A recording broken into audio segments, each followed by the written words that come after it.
Y'all planning for this?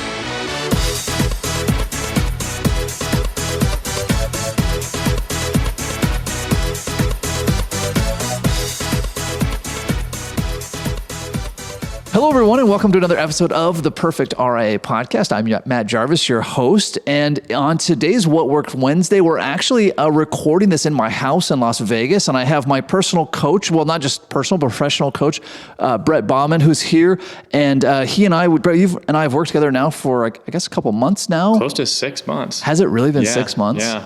I guess that sounds about right. You work with several of my team members. You work with my wife, Jackie. You work with Micah, with his wife, Kelly. You work with Orion Matthews' wife, Tessa. It seems like everyone I know you're working with now. So welcome to the show. Thank you so much. Thanks for having me on. It's great. I feel like I've really integrated into the family, and it's fantastic. Everybody's wonderful, and I really appreciate the opportunity. It's been a lot of fun. Micah and I were having dinner the other day, and we were joking about you with his wife Kelly, and so Micah's like, "Hey, listen, if he's going to coach Kelly, he's got to really do a good job, otherwise he's gone." And I said, "Well, Micah, that's how it always works with us in coaches. I find coaches, you fire coaches. So you made it a long time. I made it so far. You made it so far. We'll see how the retreat goes." Well, Brett, there's so many things we could talk about. One of the things that you and I have done a lot of work on is morning routines, which I have to admit I wasn't really a fan of before we worked together. It seemed kind of a hokey pokey, like let's get up, let's stretch, whatever that means. But you've helped me on that. You've helped several of my team members.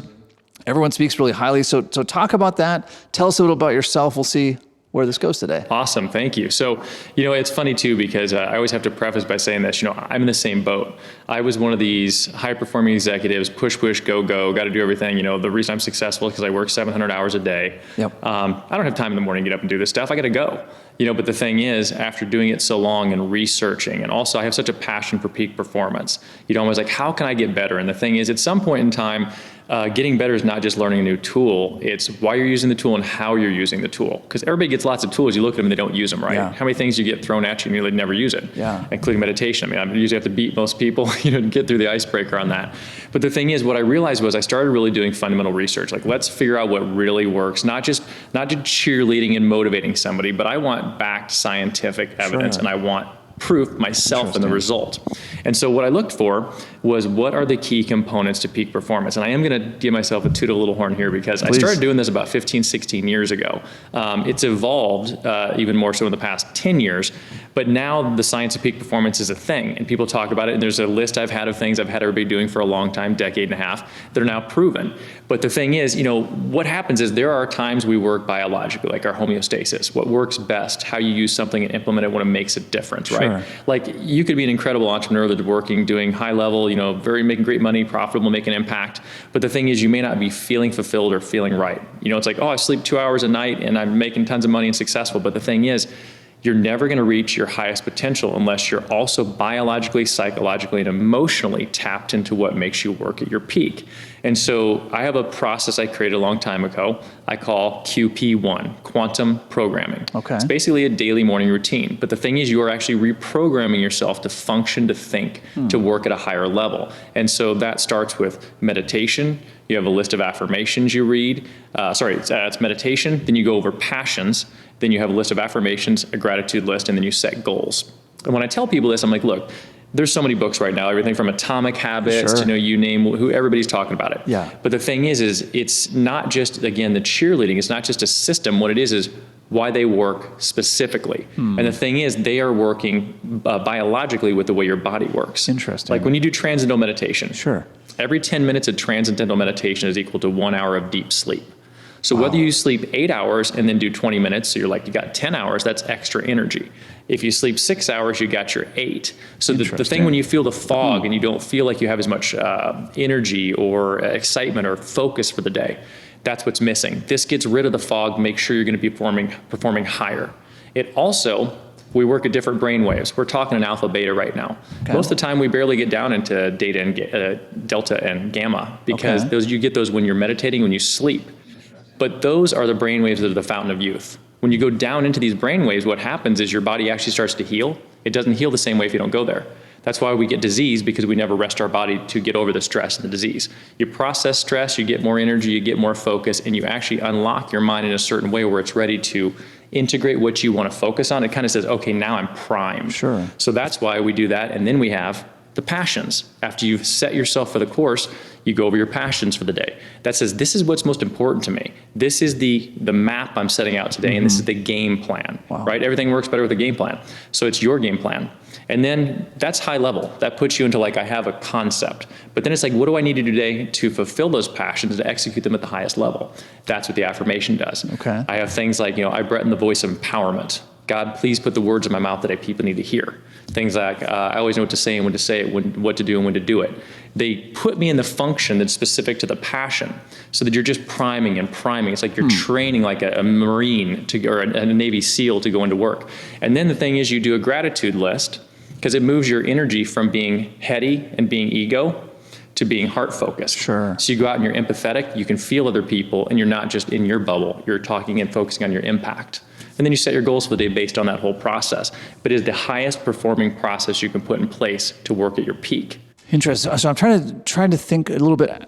Well, I guess one question: how long ideally does that process take? And then, like, how short could it be done? Right? Someone saying, "Hey, listen, I can't spend 4 hours in the morning. I got to get the kids off to school, right, or whatever." So only takes 8 hours. That's only all. takes 8 hours. Yeah. Yes. You sleep for 8 hours. You meditate for 8 hours, and you have 8 more hours. You're good. You have 8 minutes to be awake. That's right. And you just do phenomenal in those 8 minutes. That's right. That's all you need. No, that's a great question. So ideally, for most people, when we develop it, it's ideal, they say, with transcendental meditation, for you to get the most out of it, you do 20 minutes. Okay. So 20 in the morning and 20 in the evening. When you finish work, because it ends work and separates work from play or from the evening. That's why people carry it on and don't sleep well. So if you end your day 5, 6, 7 o'clock at night, you do a 20-minute meditation. And then what happens, your mind goes, I've released work. I've set it aside for the day. And now I can be home with my family. I can relax. I can enjoy. And your body goes, I'm starting to wind down. And now at 10 or 11 midnight, I can go to sleep and I get rest. But going back to your question about time. So I'm crazy. I have 250 affirmations I say that are memorized in my head, because I'm a junkie on it. I've done it so long. I know that every one I put in can actually fundamentally change my performance, and I can change a behavior within a week or two. Wow. But you don't have to have all that. If you just do 5 minutes of meditation, the intention of setting it, I would say 5 to 10 minutes is really ideal. Sure. Because at 10 minutes, you're getting that extra hour of worth of sleep, or extra hour worth of energy, right? Energy, sure. So 5 to 10 minutes of meditation, you could have literally 10 to 20 affirmations. You're saying it as quick as, I'm successful at everything I do. I always make a positive impact in my life and the world around me. Yeah. The difference is that when you're saying them, they're not just things you're saying like, I'm happy every day, I always have energy, I'm a good person. You're backing those underneath the passions, which you've worked with me or worked with a coach and determined. So they just trigger you. It's the things you want to be doing. So you meditate 5 or 10 minutes. You just read over your passions. That takes, maybe 2 minutes. Then you read over the affirmations. You're talking another 3 minutes.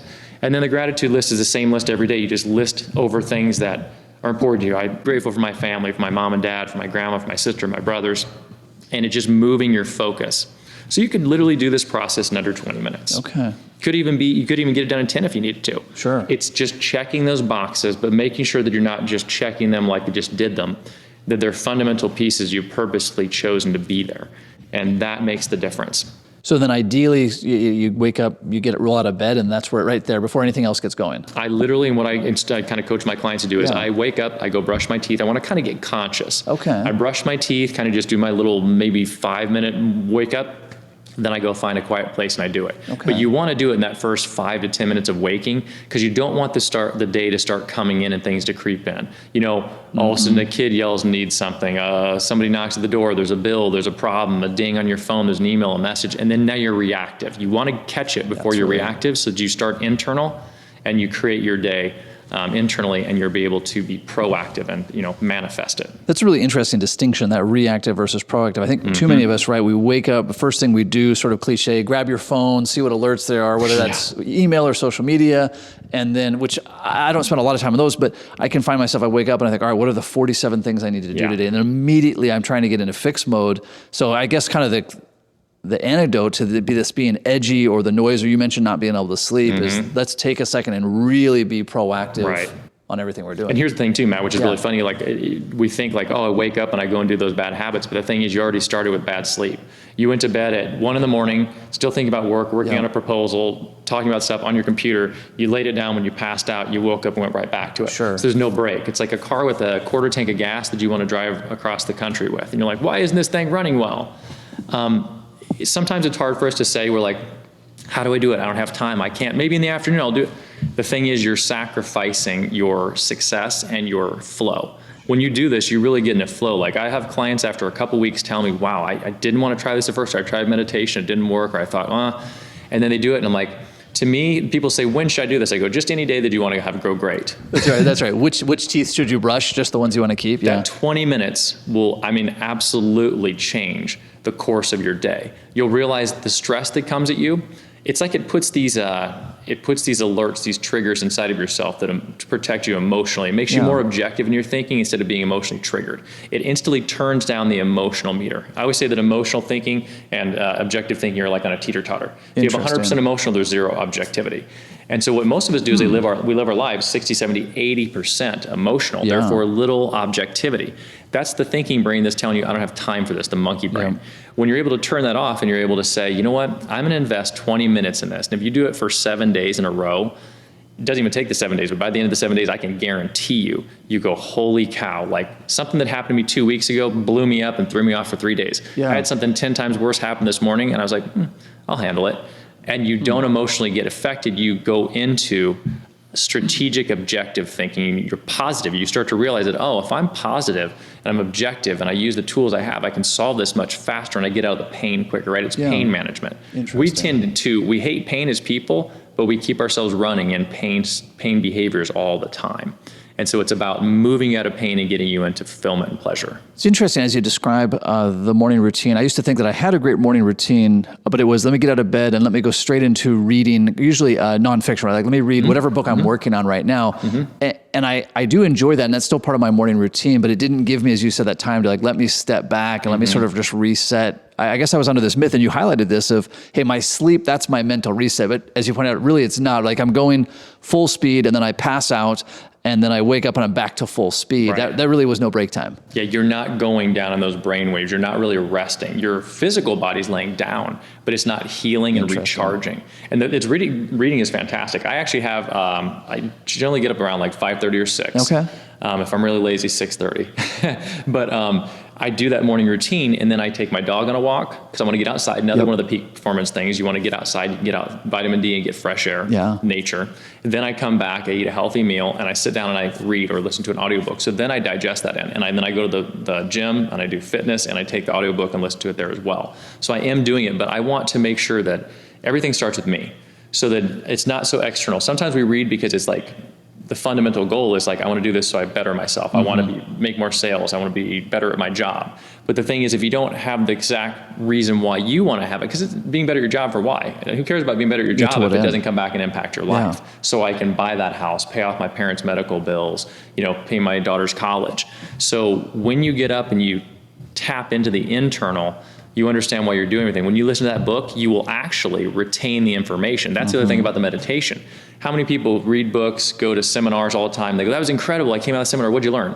Or 6 months later, what are you using? I don't even remember what I was. If you do this process, you retain the information because it's not only going into the brain waves that help you update and upgrade, but it's also, it has to do congruently with what you're doing. It's like this syncs with my passions. I know why I'm reading this. I know why I'm learning this. So the tool goes, I'm going to use this right now. Not like, that was really inspiring. Let's set it aside. Yeah.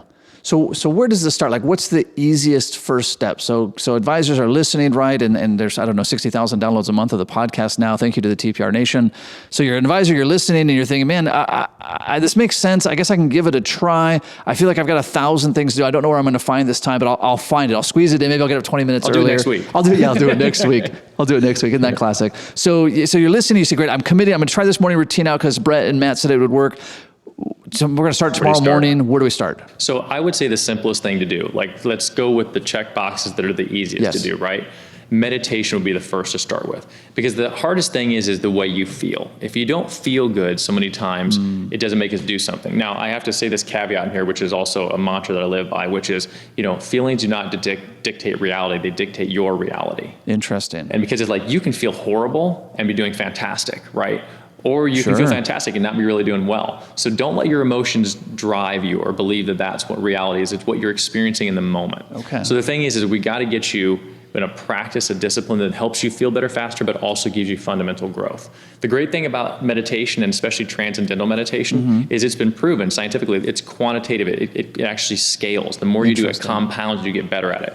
So if you can just commit to 5 minutes every morning for 7 days, there's no way in the world, unless you just don't do it, that you're not going to go, yeah, you know what? I'm feeling a little bit better. My mind was a little clearer. The day was more organized. I didn't get up and get frustrated. My kids came running in. I got a bill. I got to the office, $1,000. I was like, it's okay. So then you start to believe. You're already seeing results, and you start feeling better. Plus, the other thing is not only, again, there's all the different areas.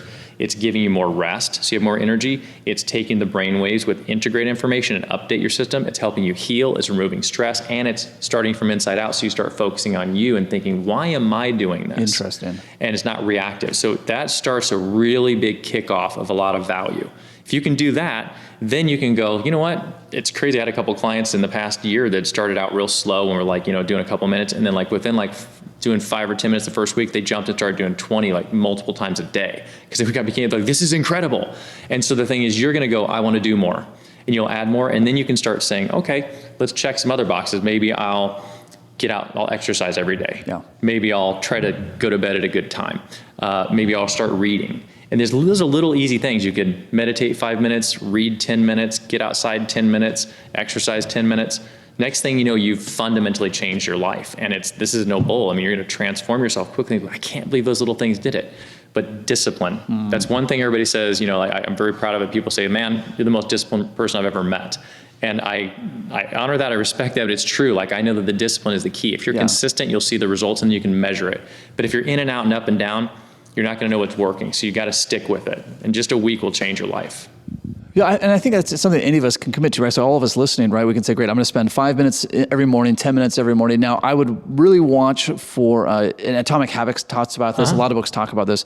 Whatever your current habit is, right, that's going to be your default. So if your current habit is the alarm goes off, you grab your iPhone, and you go to iPhone land, you got to figure out a way to break that. So something I've done over time as I've needed to is I make sure that my phone is nowhere near my room. In fact, if I have something I need to do before I touch my phone, I'll make sure my phone is all the way across the house so that that's right. I need to sit in my kitchen table and meditate for 5 minutes before I go and find my phone. Yep. So, and this is why we talk about forcing mechanisms and extreme accountability, right? Anything we have to talk about, if willpower was enough, we'd already be doing it. So look at your life, listeners, and say, hey, what little habit can I change so that I have that 5 minutes, that 10 minutes, right as I roll out of bed, before I take care of the kids, before I start breakfast, or whatever the case may be. Yeah, absolutely. And a couple little things, tactics, strategies I've used, and I've had some people share with me that work for them.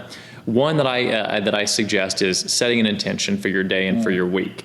It's nice if you say, okay, I'm going to start this tomorrow. It's Sunday. You say, I'm going to start tomorrow on Monday morning. Set an intention for your week. I want this week to be the lowest stressed, healthiest week I've had in a while. That way you remember when you get up, that's the point of doing it. Because otherwise we just start our day. Like you said, back to the old habits. The other thing is, it's funny, I've had people put Post-its on their phone that's meditate, or don't do this, or remember why you're doing this thing. Just little things. Alexa is one of my best assistants. I've got everything. So things pop up and it reminds me, and I have it there just to reinforce. And so those little things, you know what? And it may take a couple times to break that bad habit or to break the habit. But once you start doing it, you'll go, I remember the intention of why I'm doing this. I think that's key. No, that makes a lot of sense. I know something I've been incorporating in my morning routine as I'm starting doing my meditation is, and I think a lot of us have this, right? And I know you do too, Brett. We have a million things on our list, a million things we could do. In fact, before we hit record, you and I were talking about 10 new strategic initiatives that had come up for you. But I found, and this is coming from you, that if I can in the morning, after I've done my kind of meditation and my affirmations, whatnot, say, all right, what is the 2 or 3 things I could do today that are the most important, right? Before I look at my list, because otherwise it's that old expression about the squeaky wheel. Though interesting, fun point, a friend of mine recently said, never grease the squeaky wheel, just get rid of it.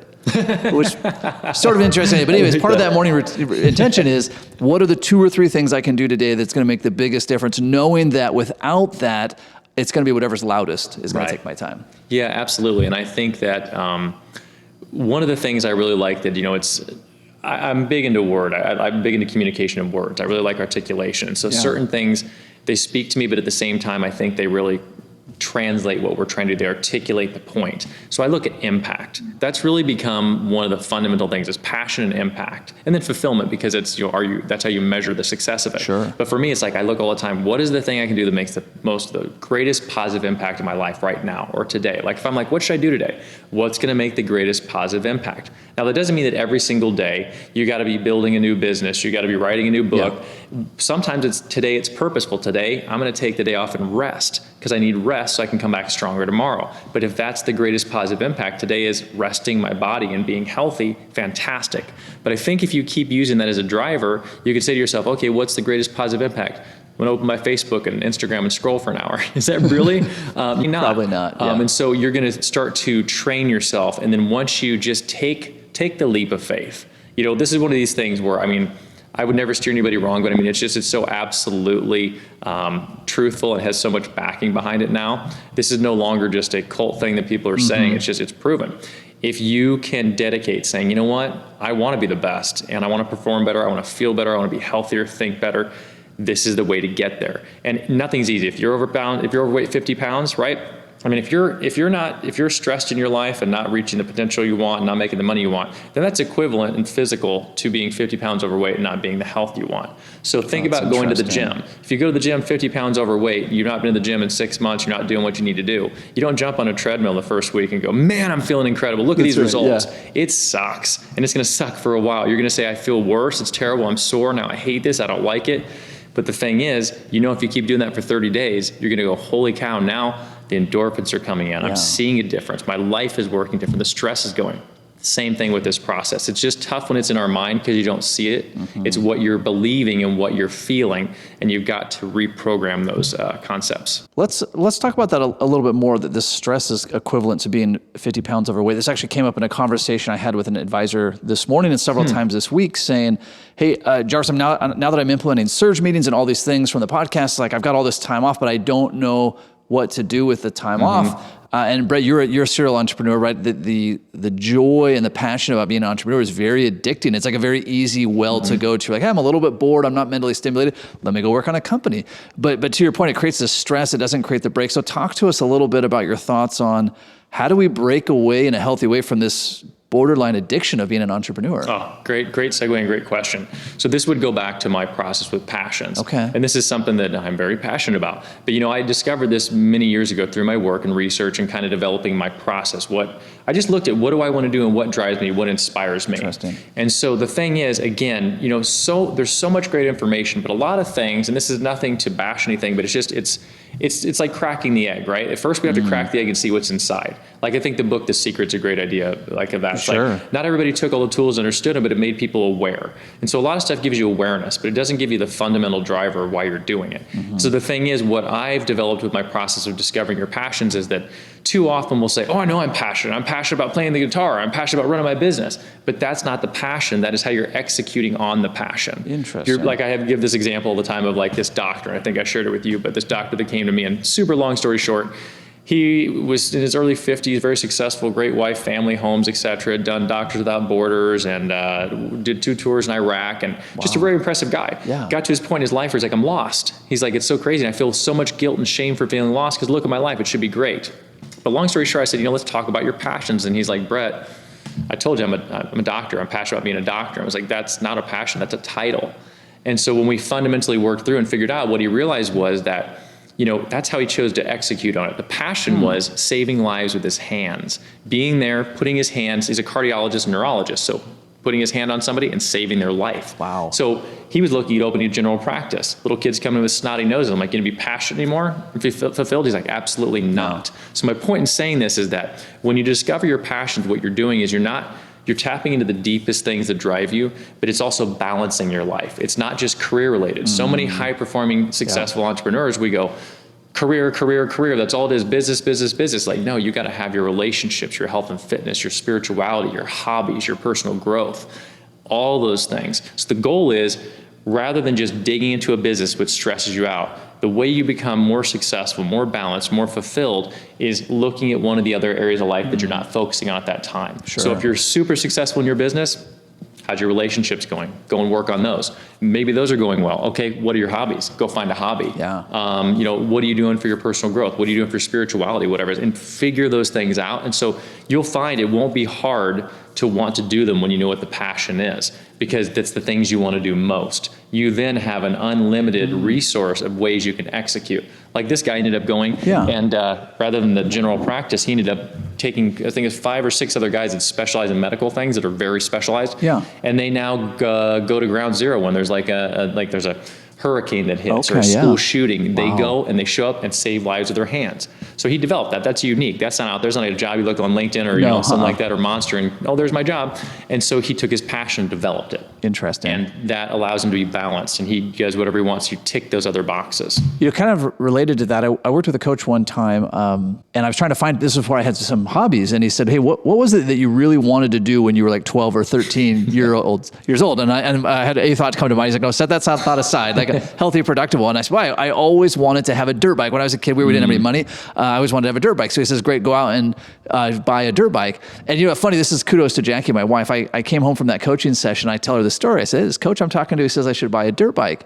I don't think I'm going to do it. And Jackie says, I will go out and buy one for you today, because you so badly need a hobby. Like you have work and you're really good at that, and you're really good at being a dad, but you don't have this in-between thing. Right. So I've always used that as a lens of, all right, what did my younger self want to do before I became jaded or successful entrepreneur or whatever? And now I make sure that every single week I go out and dirt bike for at least 1 or 2 days, just because it kind of lets me step back and almost becomes that meditational space. And like you're saying, the great thing is a lot of times, and these are the things we butt up against when we want to fight our bad habits, right? I don't have time. I'm too busy. I can't do it in the morning. The other thing is going, I can't go do this because I have too many other things I have to do. But what you're missing out on is it's that creative side. It uses the other side of the brain that actually makes you more intelligent, emotionally, logically, strategically. And so being creative, I mean, like Einstein and I can't remember his name right now, Stephen Hawking used to say one of the greatest attributes we have in skills is creativity, and it's lacking in most people. We don't use it. We're always thinking typically economically and financially. But the thing is when you go and do these things, they add so many other colors. Like I like to use this example, like there's a great metaphor. I always say, think of each of us as like a coloring box. Okay. Right? When we're born, based on our background, our family, our resources, our education, environment, we're given a certain amount of colors. Like, some poor child that's impoverished, that's in a third world country, doesn't get a lot of colors. They may have yellows, browns, and grays. So they don't get to color a lot with the world. Everything you experience, everything you challenge yourself to do, everything you put yourself to the task of learning gives you another color in your box. Interesting. And so the more colors you have, the more brilliant the picture is going to be that you can have, the bigger vision you'll have. So you got to think of them like that everything is providing a lot of value. It's you executing on it and then utilizing it. Well, I like that. That's an interesting analogy, right? So no matter how good you are as a financial advisor, and a lot of people listening to this podcast have phenomenal practices, absolutely rock star practices. But if that's, I guess, to your analogy, if that's the only crayon you're using in the box, you're missing out on life. And it's really holding you back to be the financial advisor you could be. Like even if that's your passion, that's your number one thing in life is helping people with their money. But again, if your personal life is a wreck or your health is out of whack, those are holding you back. I have the liberty, the benefit of people coming to me who are highly successful. Yeah. I would say most people come to me in one of two places. They say, I'm stuck right now. I was doing great before and something happened and I need to get back up on my game. Or I'm doing incredible, but I don't know what's next. And the thing is, this is how you figure out what's next. Next is not more money. Money is a byproduct of it. When you get to certain levels, you realize it's not about the money, it's about the impact, it's about what you're doing, it's about the drive, the vision, the inspiration. And you realize the money will all come, and it will come more than you can ever imagine in so many different ways. But you start going like, what do I not know that I don't know right now? And that starts to make you color with different crayons, see a bigger world, and have a bigger vision. And also makes the work you do typically more in flow and more enjoyable. It's like, because we drive at this first, like whatever, our first level or two of success. Like everybody's like a kid and like, this is what I want to be. And you hit that first layer. And that's just, I got my first 100,000 or I own my own company or I got this role, this title. And then you go, now I want to make $1 million or I want to make this thing. And that's like kind of phase 2. Kind of have these early phases. But the thing is, those phases, and they're great, there's nothing wrong with them, but they get you so far. And then the thing is, they're very similar. They're just driving harder and being better and making more.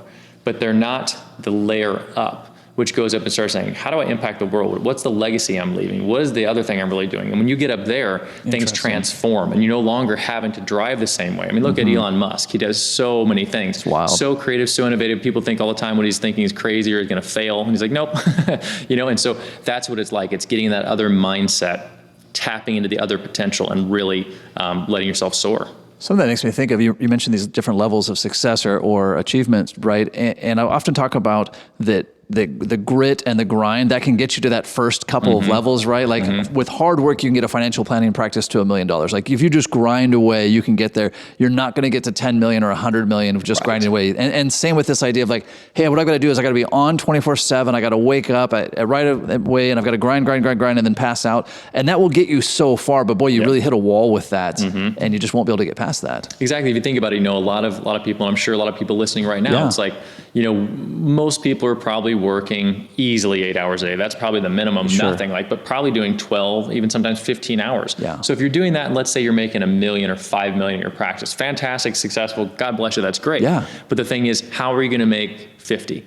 You don't have 38 hours in your day. You don't have 45 hours in your day. So how are you ever going to do that? You don't even have time to train the people to come in to help you do it. And you start going like, I don't have enough time. I don't have enough resources, because it's a different strategy. It's different tools. Totally. And so once you change those tools, it's like the homes we have and stuff right now, you couldn't really go back and build them with 10,000 years ago tools and stuff like that. It'd be a little bit, well, maybe we could, we're still figuring out. But anyway, the point is you go, I got to have a different set of tools. I have to have a different thinking. I have to have a different approach to life. And when you do, like I said, it's really, you become so creative that you're not looking for the job or the opportunity to be there. You start manifesting, you start building it, and you realize that all it is just your vision to grow, and then you're able to do it.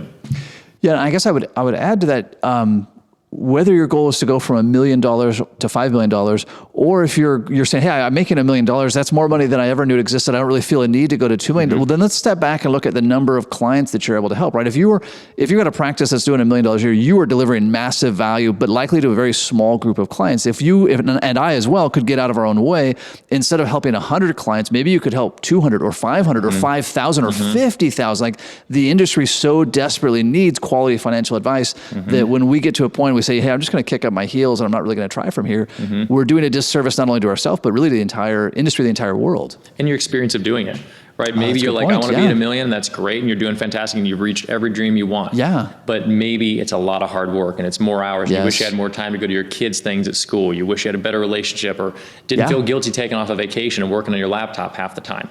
It's like when you change the experience of it, then it's like maybe you can have the $1 million and the 100 clients, but I work half the time now. Yep. And when I do work, it's great, and the relationships are richer. So it's really about that fulfillment, I think, at the end of the day. I love it. Well, Brett, this podcast is all about taking action. So let's think of a couple of things that our listeners could do right away. But to start with, how can people learn more about you and about the work you do, and what are things that they can do down that path? Yeah, great. So, you can find me just my name, brettbaughman.com, BRETTBAUGHMAN.com. If you look up in line, you'll find me pretty much everywhere. Yeah. Couple things I'm working on that'd be great people to check into. First of all, go to my website. Yeah. There's so much great information. I have a lot of people contacting that maybe can't afford to work with me or I don't have the time at the moment.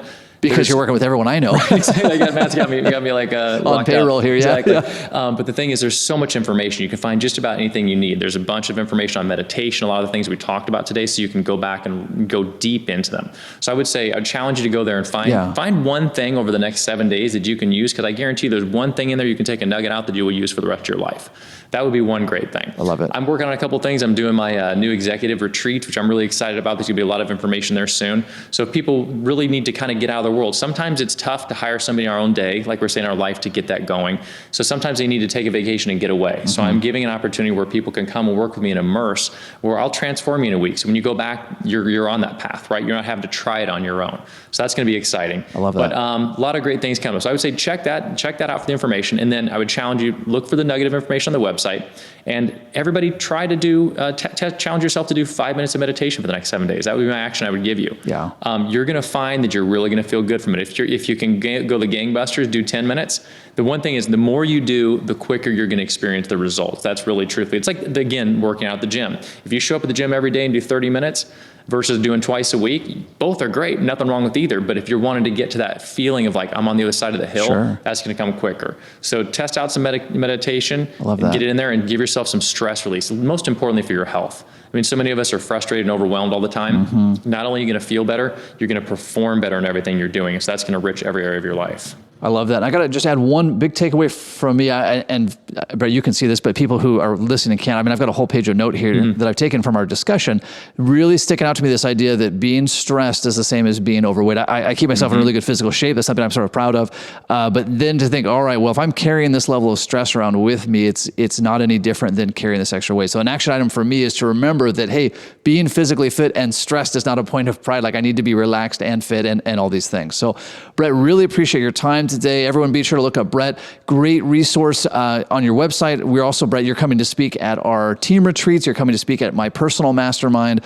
And so just a great resource for any listeners that are looking for resources there. So Brett, again, thank you so much for your time. And for all our listeners, happy planning. Thank you so much, Matt. And congratulations on all your success. Oh, thank you. Hold on before we go. Something that you need to know. This isn't tax, legal, or investment advice. That isn't our intent. Information designed to change lives. Financial planning can make you thrive. Start today, don't think twice. Be a better husband, father, mother, and wife. The perfect RIA, the perfect